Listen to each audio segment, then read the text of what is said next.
ನಮಸ್ತೆ ಫ್ರೆಂಡ್ಸ್, ನಂದಿ ಬ್ಲಾಗ್ಸ್ಗೆ ಸ್ವಾಗತ ಸುಸ್ವಾಗತ. ಈ ವಾರ ಬಿಗ್ ಬಾಸ್ ಎಲಿಮಿನೇಷನ್ ಆಗ್ತಾಯಿದೆ. ಪ್ರಬಲ ಮಹಿಳಾ ಸ್ಪರ್ಧಿ ಔಟ್. ಏನು ಯಾರು ಅಂತ ತಿಳಿಸ್ತೀನಿ. ಖಂಡಿತವಾಗ್ಲೂ ಈ ವಿಡಿಯೋನಂತೂ ಎಲ್ಲೂ ಸ್ಕಿಪ್ ಮಾಡ್ತೀರಾ, ಪೂರ್ತಿಯಾಗಿ ನೋಡಿ. ಬಿಗ್ ಬಾಸ್ ಕನ್ನಡ ಸೀಸನ್ 12ರ ಫಿನಾಲೆ ಹತ್ತಿರವಾಗುತ್ತಿದ್ದಂತೆ ಸ್ಪರ್ಧಿಗಳ ಎದೆಯಲ್ಲಿ ನಡುಕವು ಜಾಸ್ತಿಯಾಗುತ್ತಿದೆ. ಇದೀಗ ಈ ವಾರ ಶಾಕಿಂಗ್ ಎಲಿಮಿನೇಷನ್ ನಡೆಯಲಿದ್ದು ಪ್ರಬಲ ಮಹಿಳಾ ಸ್ಪರ್ಧಿ ಹೊರಬರಲಿದ್ದಾರೆ ಎಂದು ಹೇಳಲಾಗ್ತಿದೆ. ಬಿಗ್ ಬಾಸ್ ಮನೆಯಲ್ಲಿ ಸ್ಪರ್ಧಿಗಳು ಫಿನಾಲೆ ಜೋಶ್ನಲ್ಲಿದ್ದಾರೆ. ಅದೇ ಜೋಶ್ನಲ್ಲಿ ಈ ವಾರದ ಕಿಚ್ಚನ ಪಂಚಾಯಿತಿ ನಡೆಯಲಿದೆ. ಎಂದಿನಂತೆ ಕಿಚ್ಚನ ಕ್ಲಾಸ್ ಯಾವ ಸ್ಪರ್ಧಿಗೆ ಕಾದಿದೆ ಎಂದು ನೋಡಬೇಕಾಗಿದೆ. ಇನ್ನು ಈ ವಾರವೇ ಬಿಗ್ ಬಾಸ್ ಸೀಸನ್ 12ರ ಟ್ರೋಫಿ ರಿವೀಲ್ ಮಾಡುವ ಸಾಧ್ಯತೆ ಇದೆ. ಪ್ರತಿ ಬಿಗ್ ಬಾಸ್ ಸೀಸನ್ನಲ್ಲಿ ಫಿನಾಲೆಗೆ 1 ಅಥವಾ 2 ವಾರ ಬಾಕಿ ಇರುವಾಗ ಟ್ರೋಫಿ ಅನಾವರಣ ಮಾಡುತ್ತಾರೆ. ಈ ಸೀಸನ್ನಿನ ವಿನ್ನರ್ ಟ್ರೋಫಿ ಇಂದು ಅಥವಾ ನಾಳೆ ರಿವೀಲ್ ಮಾಡಬಹುದು ಎಂದು ಹೇಳಲಾಗ್ತಿದೆ.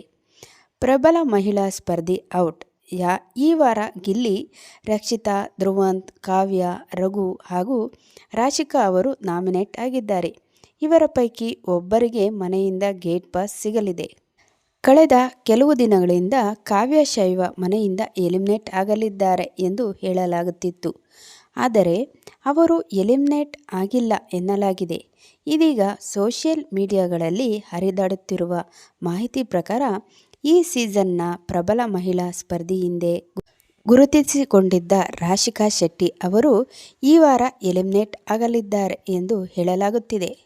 ರಾಶಿಕಾ ಶೆಟ್ಟಿ ಈ ಸೀಸನ್ನ ಹ್ಯಾಂಡ್ಸಮ್ ಬಾಯ್ ಸೂರಜ್ ಸಿಂಗ್ ಜೊತೆ ಹೆಚ್ಚು ಕಾಣಿಸಿಕೊಂಡಿದ್ದರು.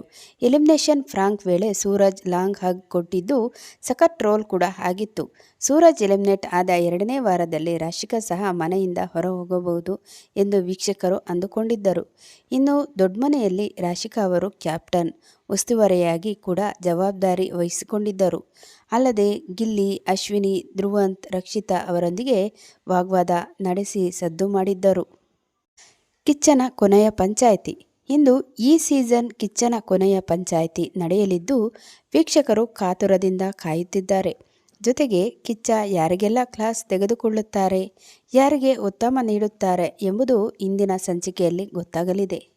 ನೋಡಿದ್ರಲ್ಲ, ಬಿಗ್ ಬಾಸ್ ಎಲಿಮಿನೇಷನ್ ಈ ವಾರ ಪ್ರಬಲ ಮಹಿಳಾ ಸ್ಪರ್ಧಿ ಯಾರು ಅಂತ ಗೊತ್ತಾಯ್ತಲ್ಲ. ಇನ್ನೊಂದು ಹೊಸ ವಿಡಿಯೋ ಜೊತೆ ನಿಮ್ಮೊಂದಿಗಿರ್ತೀನಿ. ಅಲ್ಲಿವರೆಗೂ ನಮ್ಮ ನಂದಿ ಬ್ಲಾಗ್ಸ್ನ ವೀಕ್ಷಿಸ್ತಾ ಇರಿ. ವೀಕ್ಷಿಸಿದವರೆಲ್ಲರಿಗೂ ಧನ್ಯವಾದಗಳು.